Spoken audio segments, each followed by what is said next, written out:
Hello friends, welcome to Archana's recipes.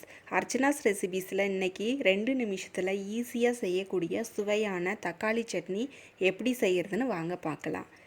அதுக்கு 5 வரமிளகாய் எடுத்திருக்கேன், 3 துண்டு இஞ்சி சின்ன சின்னதாக எடுத்திருக்கேன், 2 பல் பூண்டு. இதை சேர்த்து நம்ம அரைச்சிக்கலாம். இது மாதிரி அரைச்சாச்சு. 4 தக்காளியை குட்டி குட்டியாக கட் பண்ணி வச்சுருக்கேன். கூடவே உப்பு சேர்த்துட்டு இதையும் நல்லா மைய அரைச்சிக்கலாம். பாருங்கள், இது போல் அரைச்சாச்சு. நல்லா மைய இருக்கணும், அப்போ தான் நல்லாயிருக்கும். பாருங்கள், இது மாதிரி நல்லா மைய அரைச்சாச்சு. இப்போ இதை வேறு பாத்திரத்துக்கு மாற்றிக்கலாம். மாற்றிட்டு இதுக்கு தாளிச்சிக்கலாம். இதுக்கு நிறையா எண்ணெய் கொஞ்சம் எடுத்துக்கோங்க. 4 டேபிள் ஸ்பூன் அளவு நான் எடுத்திருக்கேன். எடுத்துகிட்டு எண்ணெய் சூடான உடனே இதில் கொஞ்சமாக கடுகு சேர்த்துக்கிறேன்.